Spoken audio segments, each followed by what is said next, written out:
We know the NSA has listened to our phone calls and spied on foreign leaders. But how did the NSA get so powerful in the first place? Welcome to the Henry A. Wallace National Security Forum. I'm Sonali Kohatkar. The disclosure of the NSA's programs of mass surveillance shocked the nation and gave bragging rights to legions of conspiracy theorists. Here to tell us how the NSA has listened to our phone calls and spied on foreign leaders. But how did the NSA get so powerful in the first place? Welcome to the Henry A. Wallace National Security Forum. I'm Sonali Kohatkar. The disclosure of the NSA's programs of mass surveillance shocked the nation and gave bragging rights to legions of conspiracy theorists. Here to tell us how the NSA became the powerful agency that it is today is James Bamford. He's the author of The Shadow Factory, the ultra-secret NSA from 9/11 to the eavesdropping on America, and The Puzzle Palace, inside the National Security Agency, America's most secret intelligence organization. Welcome to the program, James. Thanks very much. Well, why don't we begin at the origins of the National Security Agency? How did this agency begin, and how has it been linked to the rise of what we now call the national security state? Well, the NSA began very differently from any other agency in the United States in the whole history of the country. Almost every other agency in the United States, the CIA and every other agency, it goes through a bill in Congress. NSA was never created like that. It was created in absolute secrecy. It was created by Harry Truman signing a top secret 7-page memorandum in 1952. So when it was created, even its name was top secret, and there were only a couple people, I think no more than 2 people in Congress, that were even allowed to know it existed. So it was born in absolute secrecy and has remained that way most of its life. And so how did it come to be an organization that became acceptable to have in our political landscape? How did it go from being a covert to an open agency whose legitimacy we tend to take for granted now? Well, it was gradual. It was top secret when it was born, and then there was a major investigation of NSA in the mid-1970s by Senator Frank Church. It was called the Church Committee, and they found massive abuses by the NSA. And after that, the NSA was fairly known to the public in terms of its name appearing in the press. And at that point, that's when the first attempts were made to bring some regulation to the NSA. And then how did the 9/11 attacks prove to be a sort of turning point in the NSA's scope and its jurisdiction? How did that moment in history become used by the NSA to vastly expand its powers? Well, after the Church Committee discovered that NSA had been illegally eavesdropping on Americans, it created a mechanism to sort of protect the public from the NSA. It was called the Foreign Intelligence Surveillance Court. So from then on, anybody that at NSA that wanted to eavesdrop on an American would have to get a warrant from the secret court, the FISA court, Foreign Intelligence Surveillance Court. And that worked fairly well. The problem was after 9/11, the Bush administration didn't trust the FISA court, and so it decided to bypass it.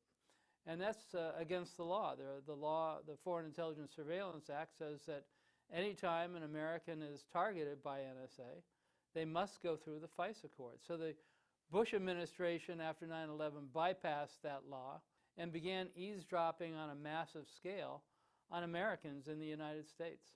So given that the NSA's scope has expanded and of course funding has expanded in these years since 9/11, I think we should ask that question. It has been tasked with protecting us from another terrorist attack. Has it succeeded in this role that it has been given? Just to give you a track record, before 9/11, NSA missed the first World Trade Center attack. It missed the attack on the USS Cole. It missed the attacks on the U.S. embassies in East Africa. And it missed 9/11. NSA watched 9/11 take place in total surprise on the television set. And then after 9/11, it missed the underwear bomber, and then it missed the Times Square bomber, and it missed marathon bombers up in Boston. So even with all this extra eavesdropping, it still keeps missing everything. So no, I don't think it's been successful. There are a number of ways that NSA could really, I think, help in the terrorism fight against terrorism, but the way they're going about it by eavesdropping on everybody all the time is not the way to do it.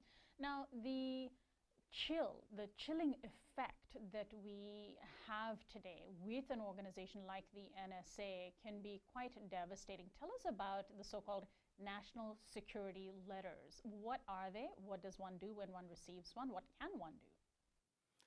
Well, normally if the government, if the FBI wants to get access to some records that you have, your phone records or whatever, it would have to get a subpoena from a judge. It would have to tell a judge that, look, there's a probable cause this person's involved in a crime. Well, what the national security letters do is it bypasses that safeguard. It orders that person to turn those records over, and then it orders that person never to say anything about the fact that they did turn those records over. So it's this very secret order that basically bypasses any safeguards, the safeguards being a third branch of government, the judiciary system, where a judge can rule whether it's legal or not. Now, these days, with some of the revelations that we've gotten about what the National Security Agency is actually doing, we know of a program known by its mysterious acronym PRISM. Can you tell us what PRISM is and how it might be impacting all our daily lives without us even realizing? What PRISM is it's a secret cooperation between the major internet companies like Yahoo and Google.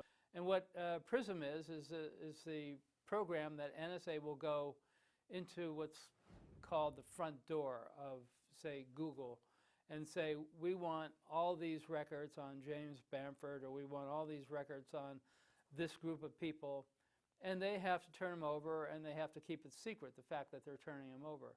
So that's what's known as a front door approach. So given that they're collecting so much data, that there's this blanket surveillance, there are bound to be mistakes, aren't there? And what happens when somebody gets wrongly accused? What recourse do people have, for example, when they find themselves on watch lists, if they might have a name similar to somebody else's? What sort of power do ordinary citizens have over this enormous secretive operation? Well, the problem is a lot of the people won't ever know that they're on a watch list, on a secret watch list. The latest numbers in terms of watch lists, there were something approaching 1 million names on the watch list. The real problem here is that the people who don't know they're on it can really be affected by that without their knowledge. For example, if they have a son or a daughter that wants to go to a service academy like West Point or Annapolis, they may make an application, and when that application comes in, the West Point, Annapolis, whoever gets the application may ask the intelligence community to look through its records, its logs, to see if there's any people on the watch list with this name. And if it turns up, then that person may not get accepted.